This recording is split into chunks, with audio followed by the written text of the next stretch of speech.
A Big Golden Book, Sleeping Beauty. Long ago in a faraway land, King Stephen and his queen had a baby girl named Aurora. A great holiday was proclaimed throughout the kingdom. Everyone was invited to the castle to celebrate the arrival of the new princess. Jolly King Herbert and his son Philip came from a neighboring kingdom to congratulate the new parents. Wishing to unite their kingdoms, the two kings decided that Philip and Aurora would marry one day. The three good fairies, Flora, Fauna, and Merryweather, arrived with special gifts for Princess Aurora. Flora presented the baby with the gift of beauty. Fauna gave the tiny princess the gift of song. Suddenly, the evil fairy Maleficent appeared in a blast of fire and smoke. She was angry that she hadn't been invited. She sneered at the crowd and declared, "Before the sun sets on her 16th birthday, she shall prick her finger on the spindle of a spinning wheel and die." The castle guards rushed to capture Maleficent, but she vanished in a flash of lightning. Luckily, Merryweather still had a magical gift to give the princess. The good fairy couldn't undo Maleficent's curse, but she was able to change it. Aurora would now fall into a deep sleep if she pricked her finger. As a vision of the 16-year-old princess materialized, the good fairy promised, "You shall wake when true love's kiss the spell shall break." Fearful for his daughter's life, King Stephen had every spinning wheel in the kingdom destroyed. Flora came up with yet another plan to protect the princess. The good fairies would disguise themselves as peasant women and raise Aurora deep in the forest. They would do everything without magic, so Maleficent wouldn't suspect a thing.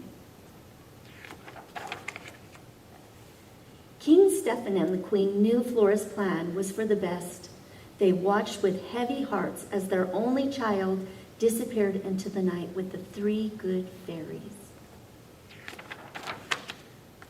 16 years passed. Maleficent was frustrated that her henchmen had never located the princess. She turned to her pet raven and said, "You are my last hope.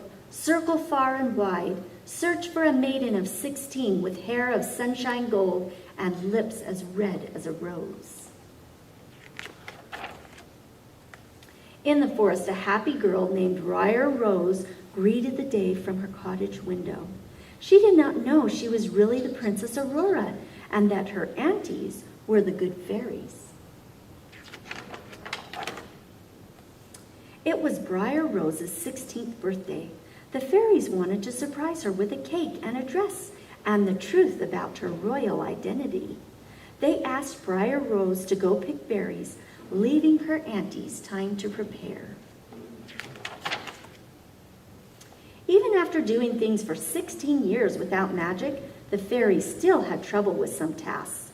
While Flora and Merryweather struggled to make a dress, Fauna wondered how exactly to fold eggs into a cake batter. At the same time, Briar Rose happily visited with her animal friends. She told them that she had met a handsome prince, but only in her dreams. "They say if you dream a thing more than once, it's sure to come true," she sighed as she began singing and dancing. There actually was a prince nearby. Prince Philip spotted the beautiful girl and stepped out of the bushes to join her in a dance. They both felt as if they were in a dream. Briar Rose invited the young man to see her again that evening at the cottage. Neither knew that the other's name, only that they had fallen instantly and deeply in love. Back at the cottage, Merryweather insisted that the fairies give up on sewing and baking and instead use their magic to make everything perfect for Briar Rose. With the wave of a wand, a dress was created in an instant. But Flora wanted it to be pink, while Merryweather wanted it to be blue. As the fairies argued, they kept changing the dress's color by sending magical sparks back and forth. The colorful sparks soared up and out of the chimney as Maleficent's pet raven flew by. He stopped and saw Briar Rose return to the cottage. Then the wicked bird listened to all that was said before returning to Maleficent with a full report. Briar Rose loved the dress and the cake, but she couldn't wait to tell her Annies about the wonderful young man she had just met. The fairies were shocked and hurried to tell the girl her true identity and that it had already been arranged that she would marry a prince. Many a young girl would have delighted at finding out she was a princess betrothed to a prince. But as Aurora thoughtfully accompanied the fairies to the castle, her only thoughts were of the young man she had just met and already fallen in love with. Before the sun set, the fairies sneaked Aurora into the castle. They presented her with a crown and gave her a few minutes alone. Aurora cried. She was heartbroken knowing that the fate had separated her from true love. Suddenly, a glowing green orb appeared and put Aurora into a trance. She followed the orb up a winding staircase. Soon, Aurora found herself in a room with a spinning wheel and a spindle. Maleficent's voice bellowed, "Touch the spindle, touch it, I say." Aurora couldn't help but obey. When the fairies finally reached the hidden room, they saw Maleficent standing in triumph beside the fallen princess.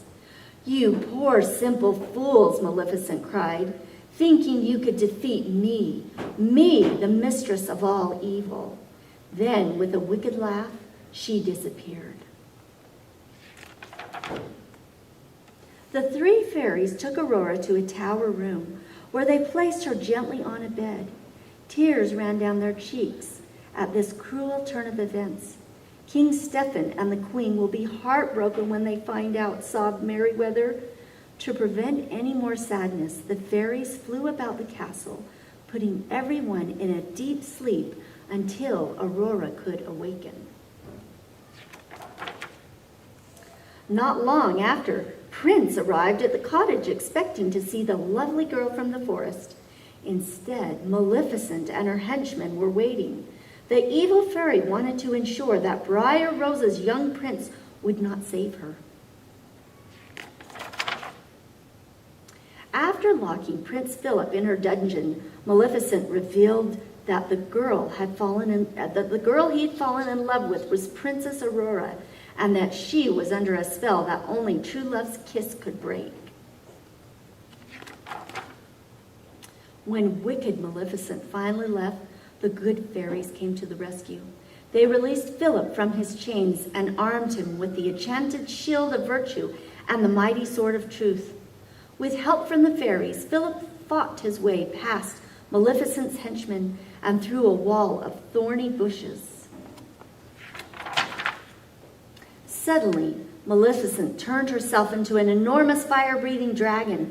Philip bravely used his shield to protect himself from the heat and force of the flames.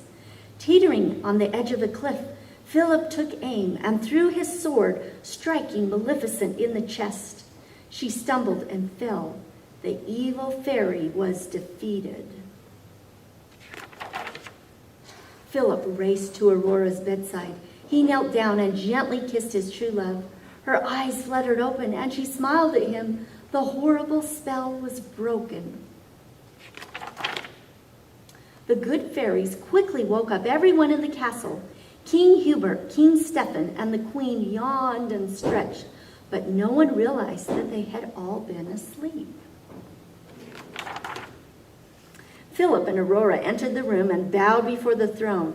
Then Aurora rushed into the arms of her parents and felt their warm embrace for the first time in 16 years. Prince Philip took Princess Aurora's hand. Then, just as they had when they first met, the happy couple began to dance, and the entire kingdom rejoiced. The end.